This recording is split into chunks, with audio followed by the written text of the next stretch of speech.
احمده ونصلي علی رسوله الکریم. عزتمندو مسلمانان، تاسو چې دغه نوجوان ولید یاسر وی، ډېر د اخلاقو مالک انسان، ډېر ښکلی انسان. الله تعالی وله صورت هم ښکلی ورکړی و، الله تعالی وله اخلاق هم ښکلي ورکړي وو. خو نبي پاک سلام فرمایي چې څوک د مشرانو عزت نه کوي، په کشرانو شفقت نه کوي، هغه زموږ نه دی.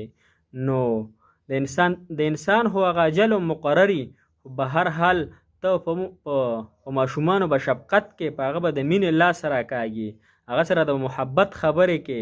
نن سبا داسې زمانه ده چې ماشوم ته لږ څه ووایې، کور کې ورته لږ قار شي، لږ ورسره اخوا دېخوا وکړي، زر یا د ګیس ګولۍ راغستې، ګوره وي دا خورمه، او یا یې تمانچه راغستې، ګوره وي ځان ولمه، دمکیانې به ته اوسني بچي درکوي. پخوا خو دا شی نه و چې ته خط و خال به رالی. نو عزتمندو مسلمانانو، دې کم زمونږ د ملګري چې کم دا ځان ایشتی دی، نو دا په وړه خبره باندې عزتمندو مسلمانانو، نور ډېر ښه خلک دی، والدین هم ډېر ښه خلک دی، خو بس یو وړه خبره راغلی او په هغې باندې ځان ویشتو.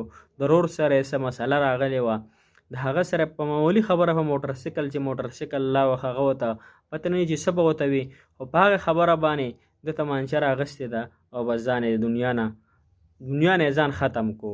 نو عزتمندو مسلمانانو، خودکشي حرامه ده، په اسلام کې خودکشي حرامه ده. خودکشۍ نه ځان وساتئ، د خپلو بچو داسې تربیت وکئ چې هغه بچي زموږ د فارغ قبر کې هم صدقه جاریه رواني.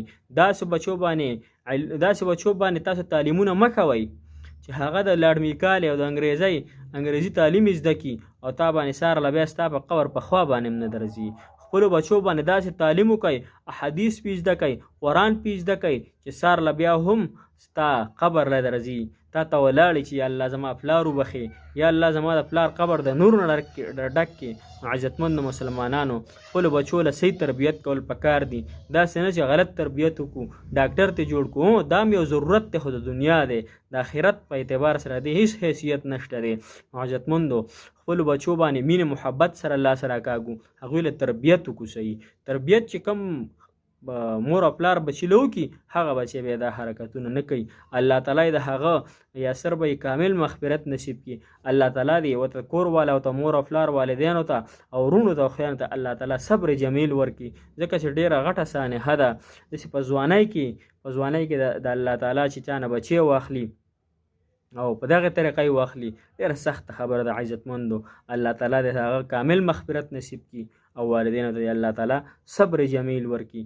او الله تعالی د آینده داسې زموږ نوجوانان د داسې حرکاتو نه الله تعالی او سکناتو نه الله تعالی په خپل امن کې وساتي، او الله تعالی د زموږ ټولو مسلمانانو مددګار شي، او خاص کر د مسافرونو الله تعالی د عمل کولو توفیق نصیب کړي. واخر دعوانا الحمدلله رب العالمین.